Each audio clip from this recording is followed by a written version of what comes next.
All right, welcome. This is April 14th. This is the Harleysville Rotary Club's weekly meeting. We're doing it via Zoom. We have a bunch of guests on. We just lost our speaker. Our speaker will not be with us today. We're going to try to reconnect with her at some point. That was Dr. Arkoosh. For those who are on, welcome. Thanks for joining us. We normally start our meetings with the Pledge of Allegiance.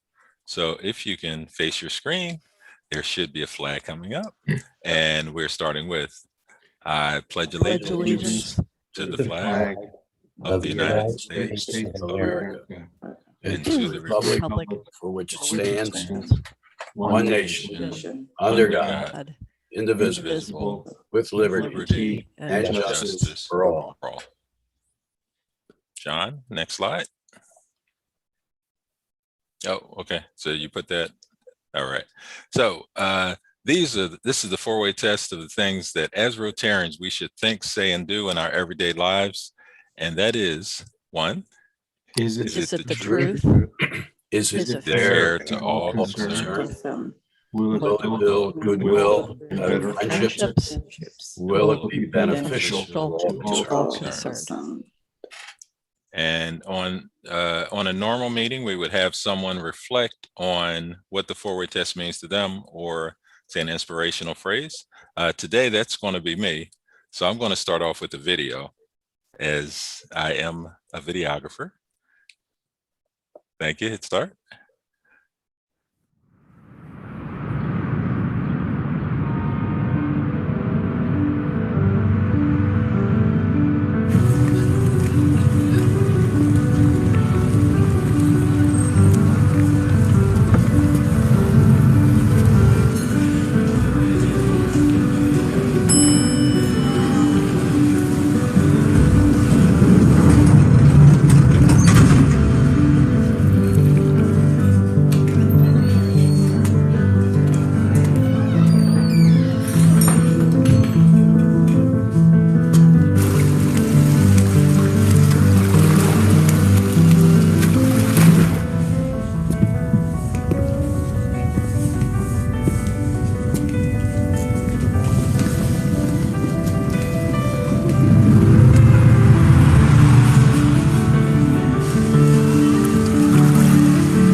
And I will let that sit just for a minute and let everyone know that for me, the four-way test is, no, Rotary is not a religious organization. It's not a political organization. For me, though, the four-way test is kind of like the golden rule. No matter what religion you belong to, what your upbringing is, for me, the four-way test is the golden rule. And as Rotarians and as people in the community, one of our things that we should do to grow Rotary and to grow our community is to follow the golden rule, as well as being able to think of our teachings, which one, I'm sure this is universal as well: judge ye not, for ye shall be judged. So that's, I think I will come off of my soapbox and welcome everyone for coming. You can stop the share, John. Thank you. Welcome everyone for coming. I'm not a minister, so sorry I'm looking at the two ministers in our club currently, and but I hope I didn't do too badly there. Here we go. So we're going to introduce our guests. I'm going to kind of go through. How about we go through and let us know who you are and what brings you here. And if we are able to get, or when we're able to get Dr. Arkoosh on, this is being recorded. We will try to ask questions of Dr. Arkoosh when she comes in front of our club the next time. And I'm going to start with Nellie. If you can introduce yourself. Yes, my name is Nellie Kabiro. I am in the Immense Rotary Club. You said the other question is what brings me here. I do have a guest also that I on today also that I would like to also introduce, but could be later. He will introduce himself, Charles Nyaga. He is also actually in your community, and that's why I came in so I could introduce him because I love Rotary. I've been in the Rotary for almost 6 years now. Excellent. I love what it stands for. Excellent. All right. Well, thanks for joining us, Nellie. And yes, thank you. All right. We'll go to Charles. Charles Niega. Are you able to unmute yourself, Charles? If not, click on the screen. It should be unmute on your screen. There we go. There we go. Uh-huh. Yes, good morning, everyone. Good morning. My name is Charles Nyaga. I am currently working as a CEO with Active Community Support in Willow Grove, Montgomery area. I am originally from Georgia, and I attended many of Rotary Club's meetings. My training and background is in the community, so I feel honored to be a part of this community as well. All right. Well, thanks for joining us. And Charles, if you wouldn't mind, could you forward your email into the chat for me, directed to Dan WB. And moving on to, thanks for joining us, Susie Berry. Hi, Dan. Hi, everyone. I'm Susie Berry from the Souderton Telford Rotary Club, and I will be the incoming AG for our district Area 6. I love that Dan invites me every week through email to come and meet with you all. So today was an interesting speaker, and I'm sorry that she's not there, but I'm sure when she comes back again, I would love to hear from her.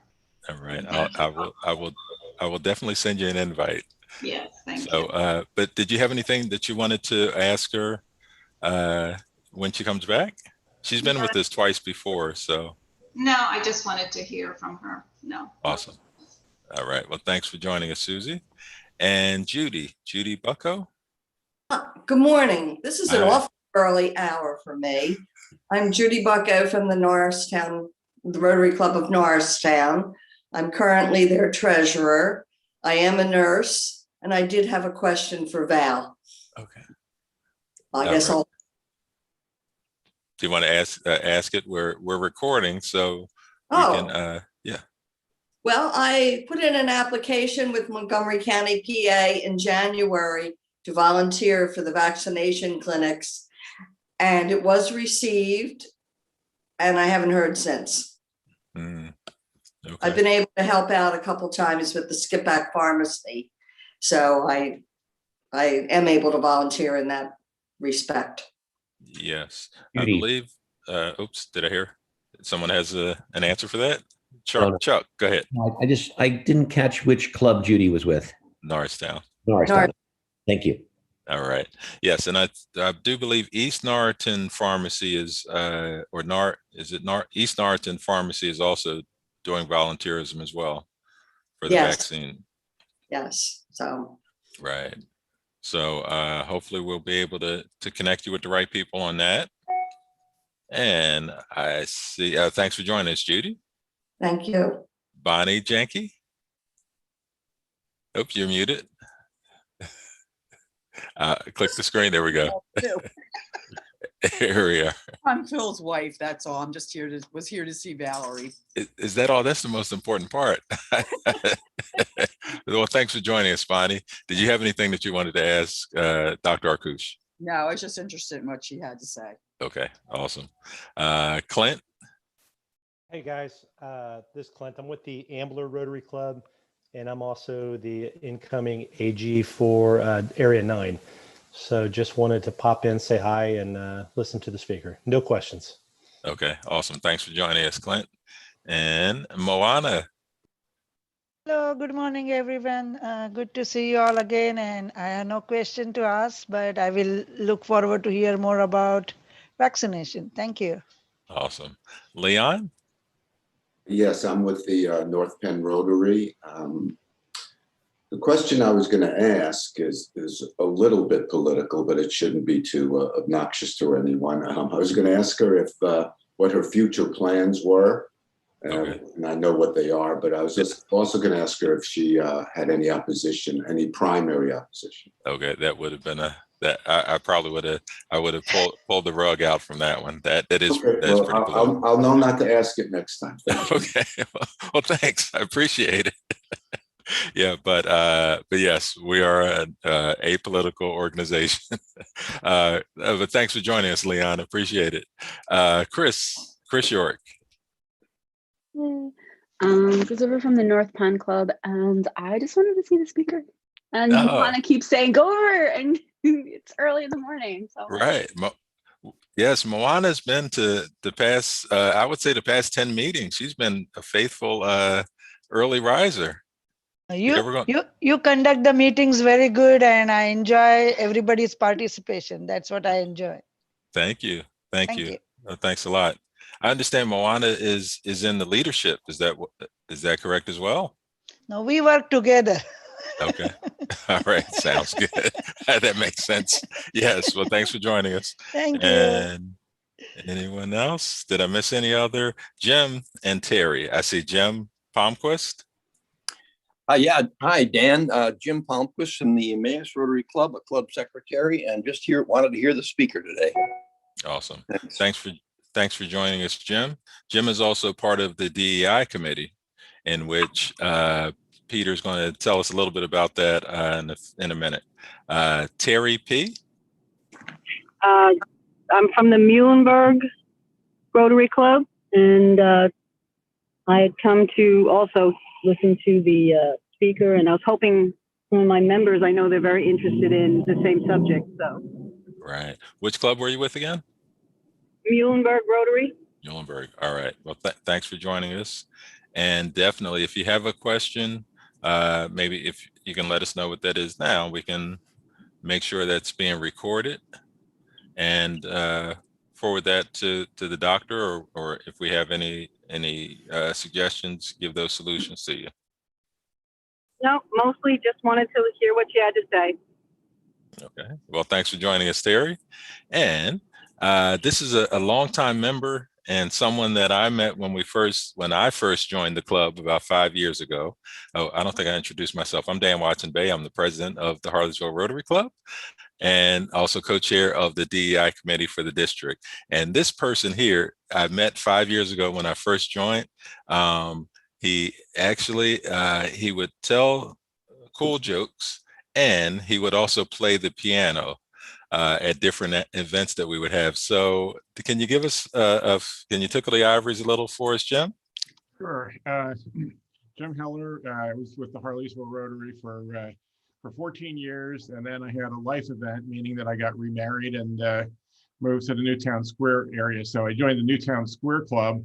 Unfortunately, right now it was hit very hard by COVID in terms of participation. So I had fully intended to occasionally drop in on Harleysville because I don't want to lose friends that I have there, and just keep the spirit of Rotary going. I want to introduce you to my 104-year-old Steinway grand piano, which 4 years ago I really wanted to have a birthday party for it, but we didn't get around to that. So what I'm going to play is something that's hopefully inspirational. It's from Elton John's soundtrack of The Lion King. It's called Circle of Life.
Thank you, Jack. That was excellent. Excellent. I see here Galaxy S9. Can you please identify yourself? Let us know who you are and what club you're with. Galaxy, I'm going to click on the screen if you're in front of your computer. If not, we will move to, no? Okay, we're going to move to Jack Brent and a guest. Jack is a former member of Harleysville, and he's calling in from, I believe, North Carolina. Yes. Jack, you're muted.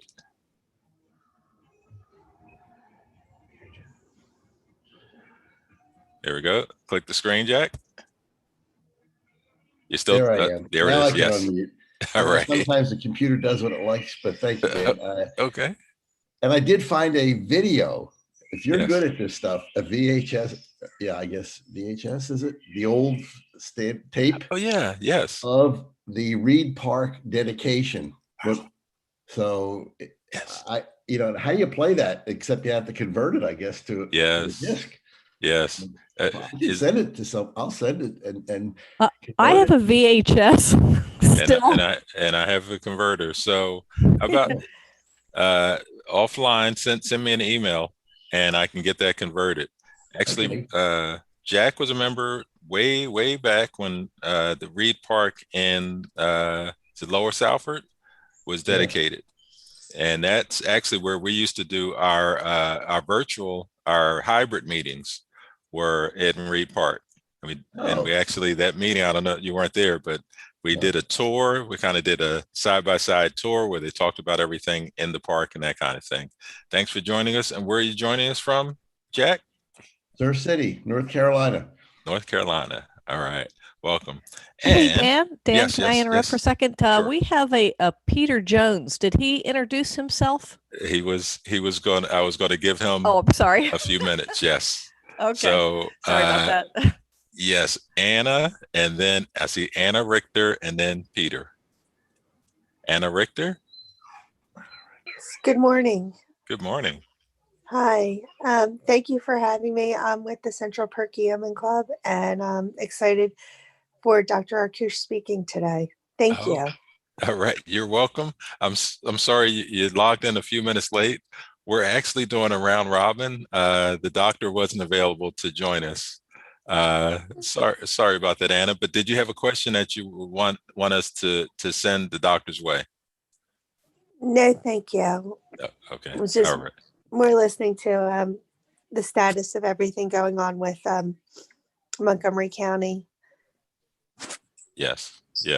Well, I'll let you know when we reschedule her. She was our speaker in September as well as January of this year.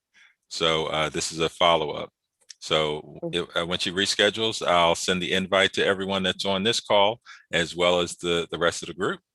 And I believe this is the final guest is Peter Jones. Peter Jones, can you please introduce yourself and let us know about some of the things that are going on within the district? Sure. Well, thank you, everybody. I appreciate the invitation to this meeting. My name is Peter Jones. I'm from the Bluebell Rotary Club. In that particular club, I act as our diversity, equity, inclusion chair. We actually have a subcommittee that we're doing to look at all the things that we can do to become a more welcoming club in our community. I want to also share with you that I work with Dan as well as Jim Holmquist, and we're part of a district committee called the Diversity, Equity, and Inclusion Committee for District 7430. In that particular club, we really focus on trying to ensure that we can help all the clubs in our district establish practices that allow us to lead, guide, and inform clubs and all of their members about ways to create a more welcoming and inclusive environment for all. I am hoping that some of you have an opportunity to attend the session that we did on March 6th, where we provided an overview of what diversity, equity, and inclusion is. We went through an exercise and we allowed people to kind of share their perspectives. It was a really great opportunity. And what we're really trying to do, again, is really look at diversity, equity, inclusion as a part of our core values, part of who we are as Rotary. It's not just around race, it's around gender, it's around age, it's around ability. It's even around diversity of thought in terms of who we are and the perspectives that we bring to the table. But our goal is, again, to ensure that Rotary is a welcoming club and want to make sure that everyone feels that they can belong, they feel included, and they can participate and they can lead. And that's a lot of the work that we're doing. And we hope to include you in a number of events moving forward. Excellent. Well, thanks a lot, Peter. I couldn't have said it better myself. Peter is one of the tri-chairs, just myself, Peter, and Mary Cook from Collegeville Club. And I would say last but not least, I do not want to forget this person. I would like to introduce Evelyn Watson Bate as my wife. So Evelyn, introduce yourself. Hi, everyone. Good morning. Sorry that camera is closed, but I'll come in just real fast so you can see that. That's why my camera is closed. I want to apologize for having that last minute cancellation with Dr. Arkoosh, but she did have something come up in her office, but she will be rescheduling with Mark and Dan. But good morning, everyone. Did you have a question that you would want to ask Dr. Arkoosh? Yes, my question to Dr. Arkoosh is, when will vaccines be available for children under the age of 16? Under the age of 16. All right, good question. All right, and let's see, that was pretty interesting. We filled 24 minutes of introducing ourselves.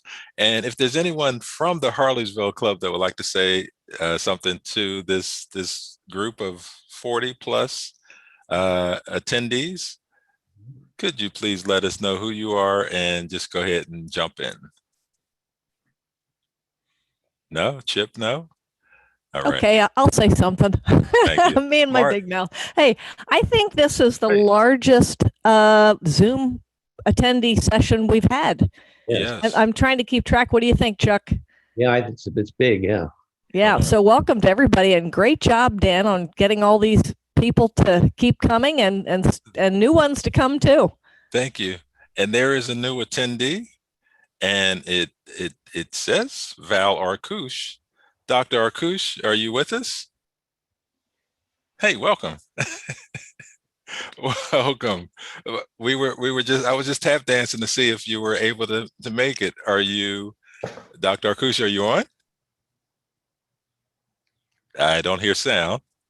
Okay, putting your earbuds in. Dr. Arkoosh, can you hear us? No, not yet. Let's see. Joining audio. There we go. There we are. Sorry. All right. Thanks for joining us. Wow. Good morning. I'm sorry I'm a few minutes late. It's been a thank crazy you. couple of days here. Thank you. And I would say you probably got a standing ovation because I was going to start singing if you didn't come on. So thanks for saving all these people's ears. I appreciate it. All right. So welcome. I'm going to skip right. I'm going to forget about your introduction because we all know who you are. And a lot of people, that's why they're here. Ladies and gentlemen, Dr. Val Arkoosh is joining today's Harleysville Rotary Club meeting. The floor is yours, Doc. Great. Good morning, everybody. I'm really sorry I am late. It has been just a crazy 24 hours here in the county with some of the rapid changes that are happening around vaccines and stuff. And we're just kind of in the midst of doing a lot of rejiggering. So I got caught up in a couple quick things this morning, and I'm very sorry about that. So it's so nice to be back with all of you. I hope everyone's doing okay. Let me give you just a couple quick updates on what's going on, and then happy to take questions. I really want to hear what's on your mind right now. So first of all, in terms of the COVID situation, continues to be a rapidly evolving one. Just when we think that things are starting to settle down, things tend to blow up again. So we have two things happening. One is that we're definitely seeing an increase in cases. We're now up to an average of about 200. Actually, I just got my most recent numbers here, so I will tell you. About 225 cases a day, which is a big increase from just about a month ago. Our positivity rate, our 14-day average positivity rate is now up to 8.12%. We had actually gotten down just below 5% about a month ago. And that 5% number is what's considered suppression of the virus, but we have just raged right back up. Our hospitalizations are also back up quite a bit. We now have a little over 200 people hospitalized in a Montgomery County hospital with COVID. And just to put that into perspective, in mid-October, before all the winter holidays, we had 24 people hospitalized. So, it's a pretty big jump. So just a reminder that all these things that you are so sick of, we're not done with them yet. And I think the reason we're seeing these cases is a combination of people are starting to relax. People are tired of wearing masks. People are tired of not seeing their friends. And we're seeing more gatherings. People are less compliant with wearing masks. We've got kids back on the sports fields, and we always have seen just throughout this pandemic clusters around kids' sports, not so much the sport itself, but what happens before and after the sports activities, small gatherings, pizza parties, those sorts of things. A little bit in schools. The teachers are way down because they've all been vaccinated now, but we're seeing quite a few cases in school-age children. It's very hard to determine if that's actually transmission in the school, although we do have some cases of that, or if it's more because of the activities going on around school. So it's hard to really separate that out accurately, but definitely more kids with cases. The age of hospitalization of individuals is also coming down as more of our seniors are vaccinated, and I'll talk about that in a bit. But what's really contributing here in addition to this relaxation is these variants. And we know with certainty we have at least 80 documented cases of the B.1.1.7 variant here in Montgomery County. This variant is about 1.5 times more contagious than the original variant. And we are definitely seeing that play out here. In fact, we've had some cases, workplace outbreaks, where everybody was following the rules, very, very consistently with mask wearing and social distancing, but somebody came into the workplace that had one of these variants and it was still contagious and able to infect others despite the presence of these mitigation measures. So we're just seeing a lot of spread. Now, on the good news side, we're making progress with the vaccine. So I'm sure you all know and heard me say that the Southeast really was getting shortchanged in the amount of vaccines that we were receiving from the Pennsylvania Department of Health. Our 4 collar counties, which represent 2.5 million people here in Pennsylvania, were getting the lowest per capita amount of vaccine of any region in the Commonwealth. But we made our voices heard on that, and things have gotten dramatically better. However, what was making it dramatically better was very large infusions of the Johnson & Johnson vaccine. So I'm sure you all heard the news yesterday. That is on pause. And I just want to share with you as a physician that I think a pause to evaluate a very tiny number of cases with a particular 6 people that had a particular blood clotting problem is appropriate. And that is exactly how our data-driven scientific process should work. And my hope is that when the Vaccine Advisory Committee meets this afternoon, they will make a very quick go forward plan, and we'll be able, at some point in the relatively near future, be able to start using that vaccine again if the study determines that it's safe, which I'm guessing that it will. If I had to predict, I'm going to predict that they will find that. But we'll see. We'll see. And that's the whole point, that we are pausing, and the scientists that can best interpret this data are going to take a look at that data, and then we'll have a go forward plan from there. So we are on pause here. We do have some Pfizer vaccine, not enough to fully make up, but we're backfilling with that. So we're trying to get people that had to be canceled for yesterday and today rescheduled with Pfizer. And then we'll see, we'll see what we hear from the FDA over these next few days. But despite all of that, we are making good progress here in the county. So first of all, I think the best news is that if you look at residents in Montgomery County who are 65 years of age or older, we are over 75% of them are either partially or fully vaccinated, meaning they've had at least 1 dose. Many of them have had 2 doses. But even with that 1 dose, after 2 weeks, you've got about 60-65% protection. So that 1 dose isn't nothing, right? I mean, it's already adding to our protection here in the county. So when we look at just that 65 and up cohort, we're in pretty good shape there. In another couple weeks, we'll probably have close to 3/4 of those individuals fully vaccinated, which is great news.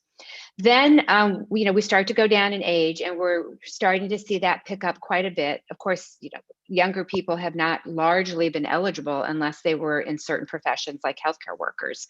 But now we're able to vaccinate pretty broadly. And so when we look at the 16 to 64-year-olds in the county, we are around 45-46% of those individuals are either partially or fully vaccinated. So this is good progress. I'm very proud of this work. My team has been working nonstop. We've got multiple vaccination sites open now. And as long as we continue to get supply, and hopefully people will sign up and come get a vaccine, we'll be able to get a large number of people vaccinated, I think, within another 4 to 6 weeks. So we've got, the county, we're going great guns. We've got now some pharmacies. We've got a few more doctors' offices. We're just a little more generally available. The Biden administration has started a retail pharmacy partnership. So they're sending vaccine directly to certain chain retail pharmacies like Rite Aids, and I think some Walmarts and maybe some Walgreens too have vaccines now. So it's coming.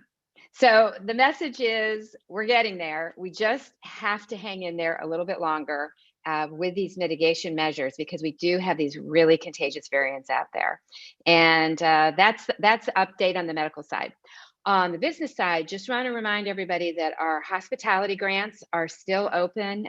There is a considerable amount of money, I think about $55 million available to restaurants and other businesses in the hospitality industry. It's a little narrow. I wish that the policymakers who had put this into place had expanded those NCIS codes a little bit more, but it is primarily restaurant and hospitality, of course, an industry that's been the hardest hit here in Montgomery County. But so that money is there. And also, very importantly, we have a lot of money available for rent and utility assistance. So if you know anyone that is struggling to pay their rent or utility bills, or is back, has some back rent or back utility bills due, we have money. We have a lot of money. And the ability to qualify are people with pretty average incomes, because everyone knows that a lot of people have lost their jobs here through no fault of their own. And so even people that before COVID would never have qualified for assistance of this type, there's a very good chance that they'll qualify now. And so all of those programs can be found through our website at macopa.org. And it's easy to find that stuff, and we really do encourage people to apply. So with that, I'll pause and take some questions. Right. Thanks a lot, Doc. And then Dan's going to sing. I want to hear Dan. Right. Me, Because I bet you can sing. I have a feeling. I love to sing. I can tell by your voice. Well, thank you. Dan, I have a Yes, question. Frank, go ahead.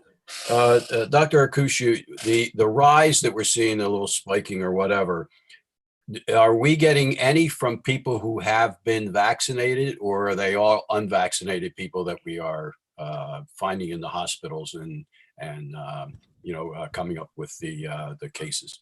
Yeah, really great question. Hardly any are people that have been vaccinated. It's not zero. I don't know that we've actually seen any here in Montgomery County that I know of with certainty. They have seen a handful, like 2 or 3 in Philly. So, I mean, it is a small handful.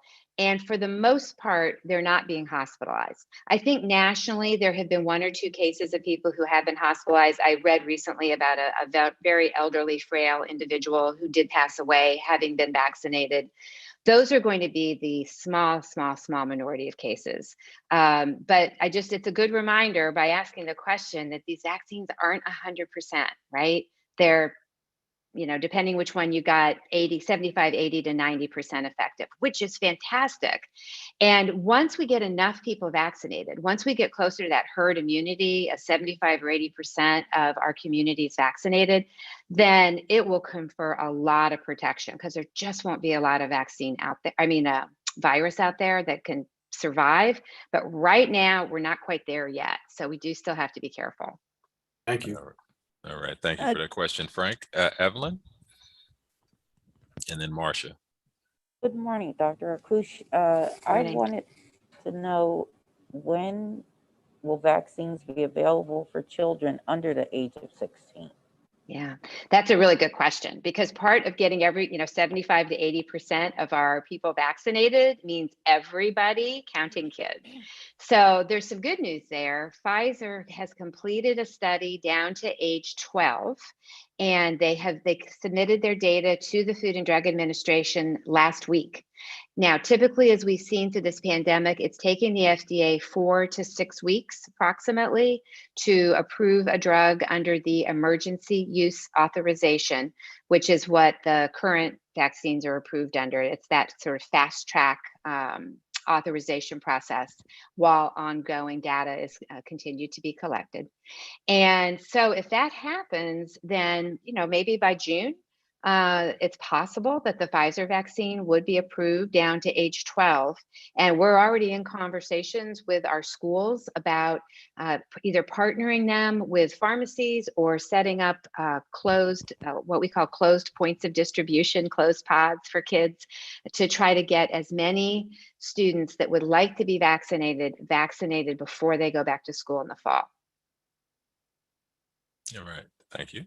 And Marcia, did you have a question? Yes, hi. I actually have 2 questions. I've been fully vaccinated now since this past Sunday, but I'm sure there are people out there wondering, who's paying for all these vaccinations? Yep, you are. The federal government has purchased all of the vaccine. Well, let me actually go back a step. You remember Operation Warp Speed? Operation Warp Speed invested federal dollars, which are our tax dollars, into the research and development to create these vaccines. And then as a consequence of that, the federal government then purchased hundreds of millions of doses of these vaccines. The Biden administration has been very aggressive in doing that. And then they send them to us. And we do not have to pay, like we, the county health department, or the Rite Aids or the CVSs of the world, we do not have to purchase the vaccine. That vaccine is sent to us at no charge, because again, it's been already purchased with our tax dollars. And then what we can do, whoever is giving the vaccine, so that could be in your doctor's office, in a retail pharmacy, or at a county health department site, if you have insurance, then we are billing your insurance for what's called an administration fee. And that fee is, I think it's about $25 or $28 for the first dose, and it's a little bit more for the second dose. It's an incentive to try to get people to come back for that second dose. And it covers the cost of things like all of our personnel that we need to set up these sites, syringes, you know, some of those kinds of things. So, but if somebody doesn't have insurance, obviously we don't bill. I don't believe that the retail pharmacies are either. I'm not 100% sure how they're handling that, but certainly the county health department is not billing anybody who doesn't have health insurance. And, you know, we're going out reaching vulnerable communities. We're vaccinating individuals who are experiencing homelessness.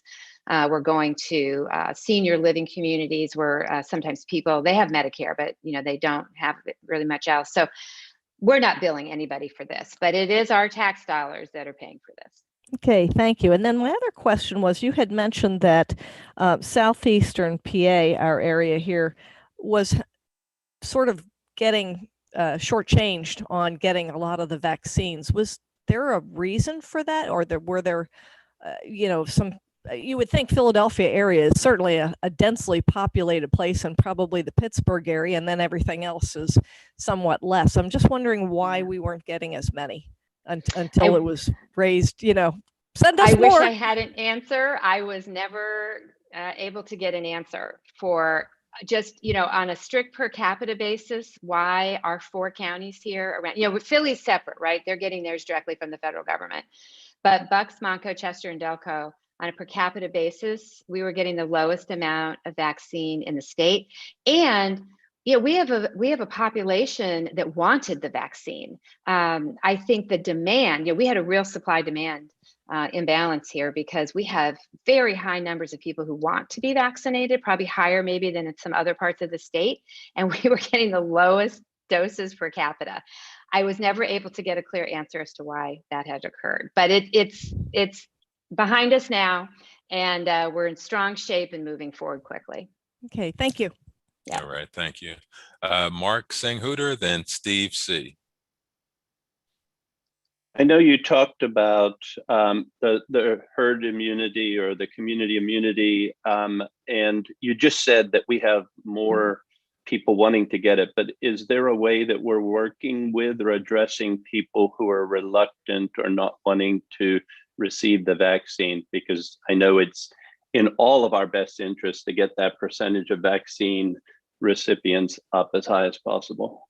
Yeah, we have been at that from the very, very beginning. Even before we actually had vaccine to give, we started education programs. So we're very fortunate here in the county to have a coalition of groups called the Montgomery County Immunization Coalition. And the county is part of that, but there's a number of other groups as well. And in partnership with them and lots of other community groups, we've done a number of town halls and community events where we have trusted leaders from that community. Some of these town halls have had simultaneous translation, and we've really tried to reach all different communities to make sure that people have the education that they need to make an informed choice.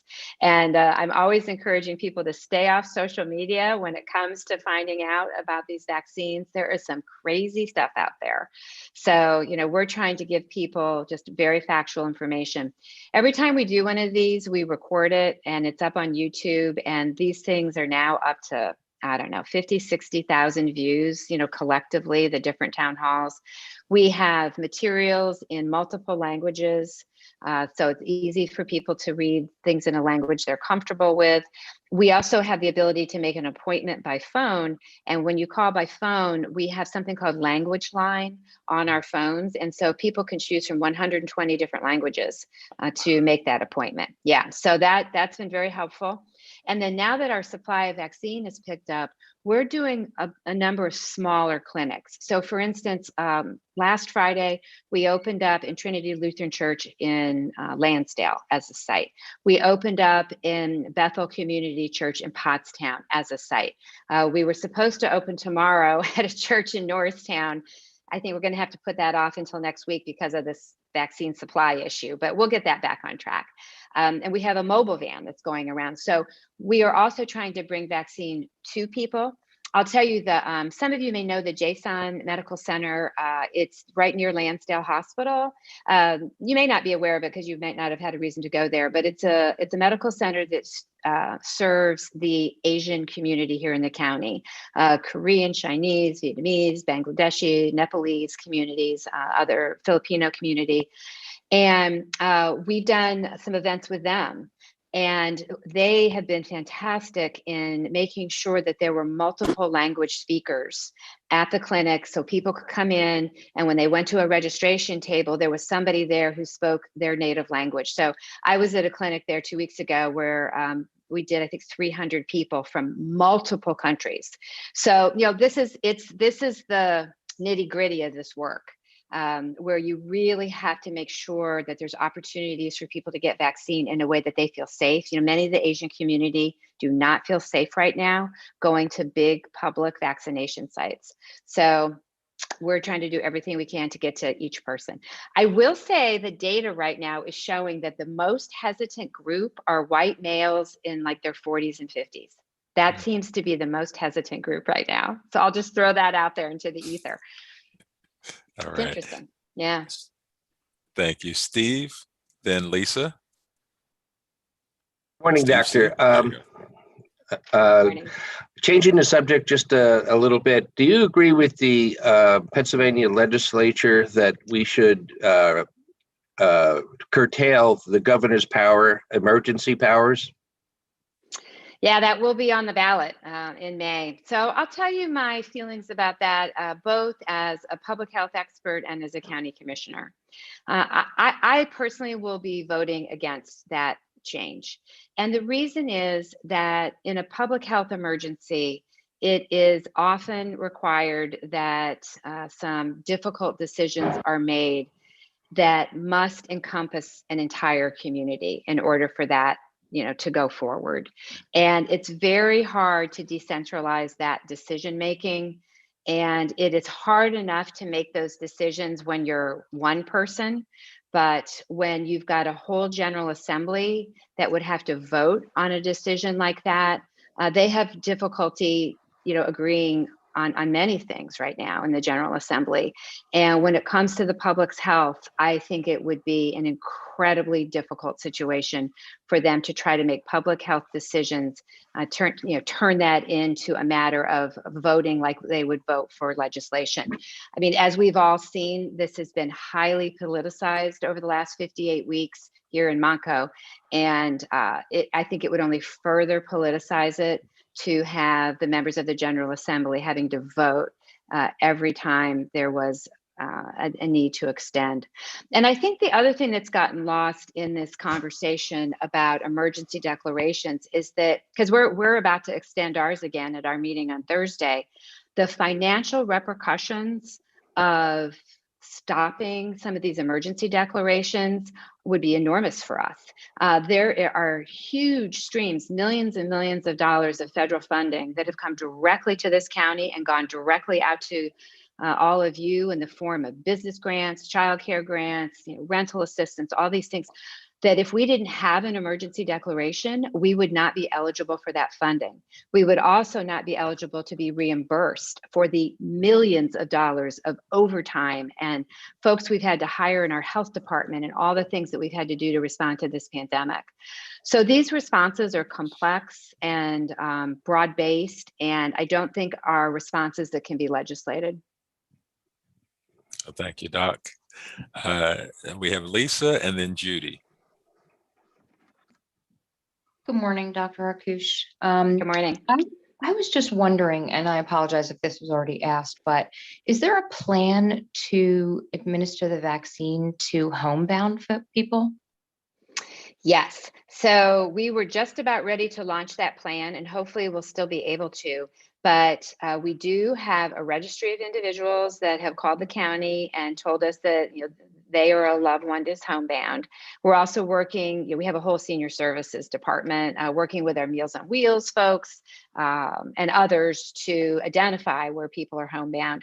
And then our plan is to use the Johnson & Johnson vaccine so that we only have to go to that individual's house once. So again, we're in a little bit of a pause there.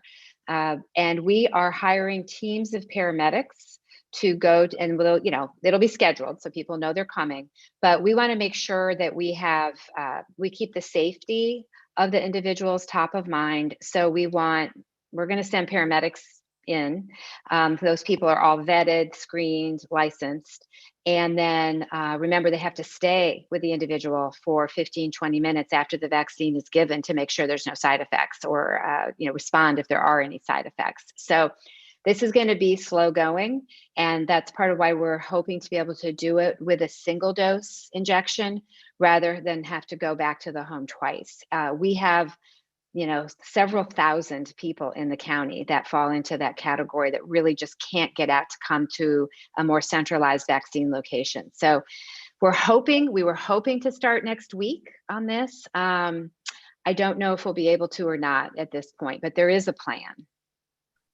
Thank you. I serve on the board of the Greater Harleysville North Penn Senior Services, and I know that volunteers there are involved in the phone call. So I appreciate that. Thank you. That's great. And let me just give everybody that number, just so you have it.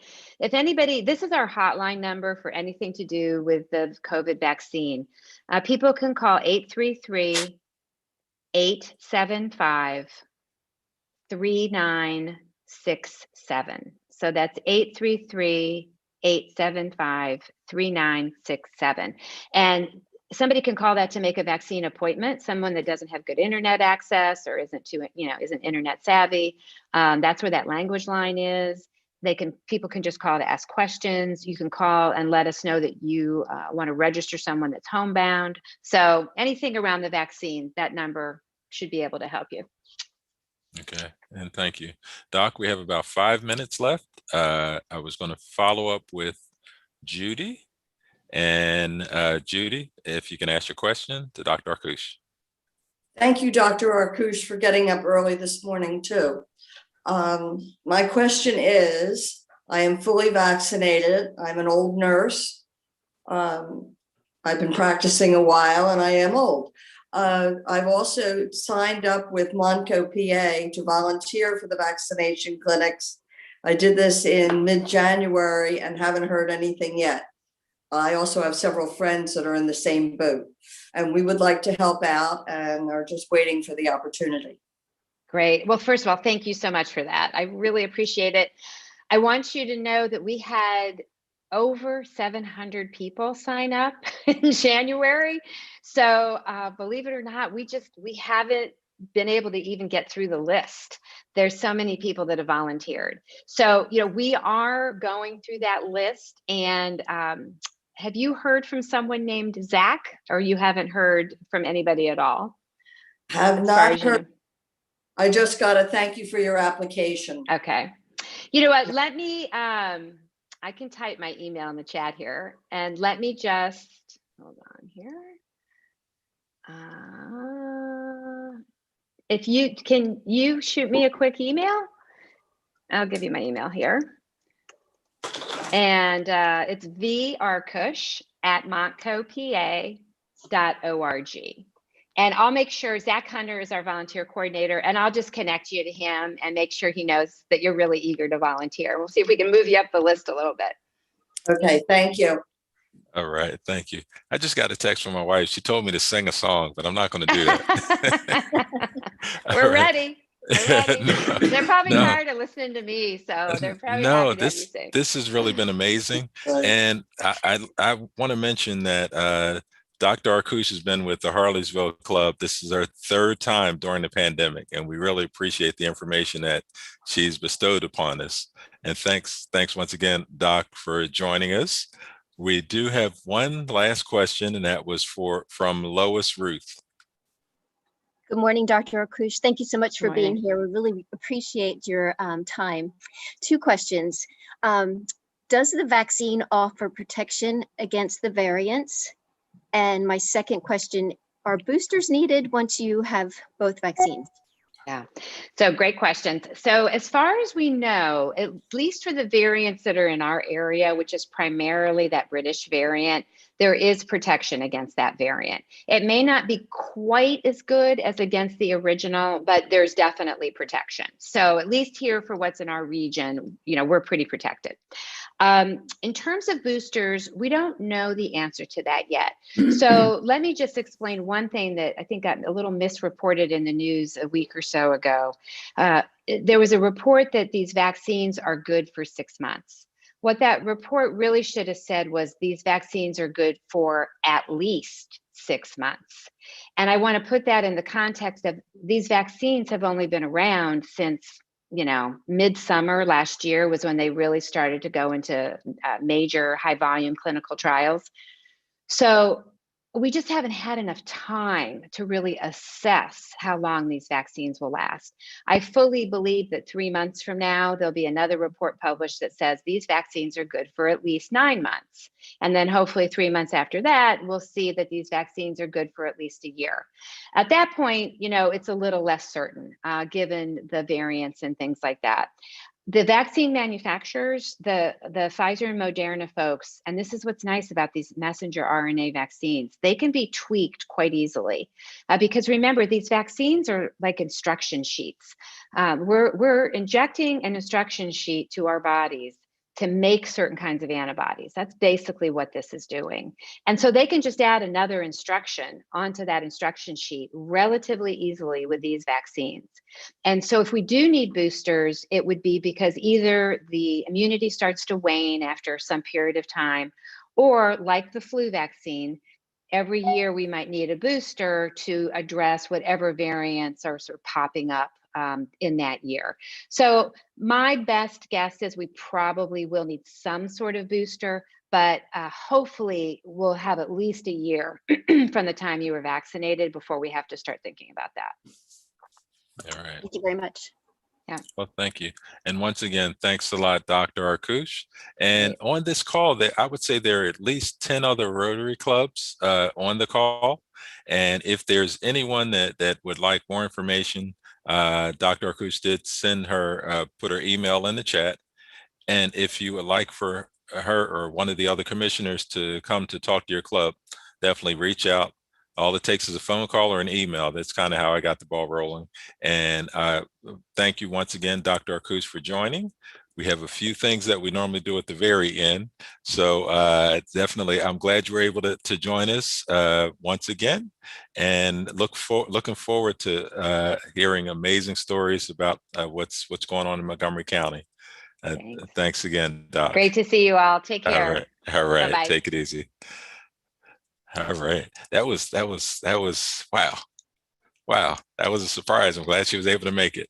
And thanks everybody for joining us. We do have a few dates that normally at the very end of our meetings, we do upcoming events and our drop off. Okay, thanks Jim, thanks for joining us. I really do appreciate it. We have a few dates of activities that are coming up, and also Mark will tell us who we have as far as speakers. On April 24th, we have our Care and Share. We're doing a joint area event with the 5 clubs within our area. And that is on April 24th at the Care and Share. I think that's in Souderton. And then April 30th through May 2nd is the district conference. That's the 7430 district conference. You can sign up for that at the district's website. And I believe there's a $25 administrative fee for that. And within that, May 1st, there is a day of service, and that we're doing activities locally with Camp Nidec at the Garden of Health. That's our piece for the day of service on May 1st. Check with your club to find out if you guys have something that you're already signed up to do, or if you'd like to join one of the other clubs that already had something planned during the district conference on May 1st. On Mother's Day, our satellite club has an activity at Skip Pack Days. I believe that's on the main Skip Pack Pike. And June 5th, we have our Whack and Roll, which is croquet. It's a croquet tournament with the cause. And Mark, can you tell us what we have coming up as far as the meetings? Let me just give the next 4 weeks.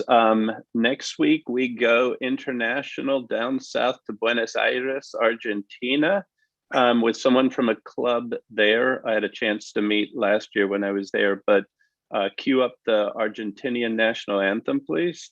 On April 28th, we'll have some people from Interact talking about that. May 5th, Carla Clanigan from The Well talking about human trafficking. And then May 12th is an open club date for our own conversations. All right. Excellent. Excellent. And I'm going to stop the share. I know we're past our 8